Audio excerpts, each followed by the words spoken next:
BRS ప్రభుత్వం తీసుకొచ్చిన GO number 81-85లను Congress ప్రభుత్వం అమలు చేయాలని కోరారు.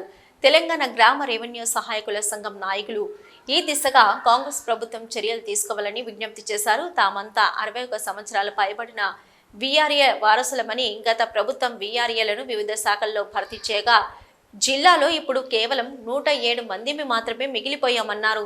మా అందరినీ సైతం మా చదువులకు అనుగుణంగా వివిధ శాఖల్లో సర్దుబాటు చేయాలన్నారు. తమ సర్దుబాటు కోసం కొత్తగా జీవోను తీసుకురావాల్సిన అవసరం లేదని, ఇప్పుడున్న జీవోలను అమలు చేస్తే సరిపోతుందన్నారు.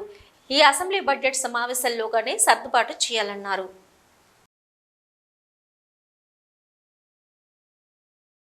మేము అనగా 61 సంవత్సరంలో పైబడిన వీఆర్ఏ యొక్క వారసులము. కరీంనగర్ జిల్లా నుండి 107 మందిమి మిగిలిపోయి ఉన్నాము.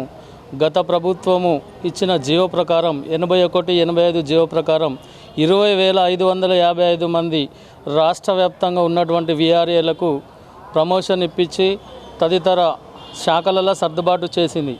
ఈ యొక్క గవర్నమెంటు ఆ గవర్నమెంట్ అబాలిష్ అయిపోయిన తర్వాత కొత్త గవర్నమెంట్ వచ్చినా కూడా ఎలక్షన్లలో మాకు కూడా ఈ యొక్క మిగిలిపోయి ఉన్న ఈ వీఆర్ఏలకు కూడా శాఖల సర్దుబాటు చేసుకుంటూ వీఆర్ఏ వారసులకు ఉద్యోగాలు పర్మనెంట్గా ఇచ్చుటకు 61 సంవత్సరాలు పైబడిన వీఆర్ఏ ఉద్యోగస్తులకు అందరికీ కూడా గవర్నమెంట్ జీవో పాస్ చేసి ఉన్నది.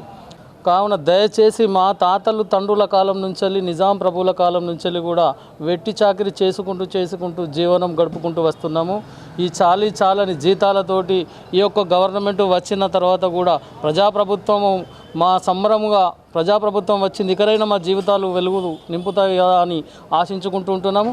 కావున దయచేసి పెద్దలు, అధికారులు, నాయకులు కానీ వీళ్ళందరూ కూడా మాకు సపోర్ట్ చేసి మా యొక్క సమస్యను రాష్ట్ర వ్యాప్తంగా తీసుకువెళ్ళి మా యొక్క సమస్య పరిష్కరించడం కోసం అందరూ కూడా భాగస్వామ్యం కావాలని కోరుకుంటున్నాం.